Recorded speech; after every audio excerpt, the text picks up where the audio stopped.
Kaya nga. O ano talaga gusto mo? Ano talaga gusto mo? Ito. Kahit tumalog-talong sila lang mo. No, pwede ano? Kasi hindi na maiwasan na hindi magtatakbo. Yun yung sinasabi ng kuya. Ano talaga mas gusto mo? Yan o yun?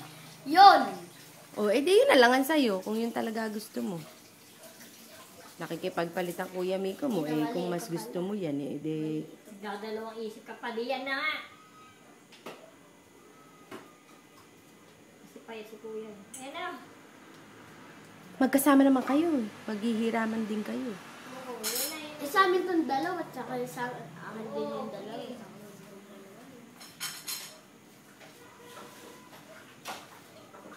Halika na.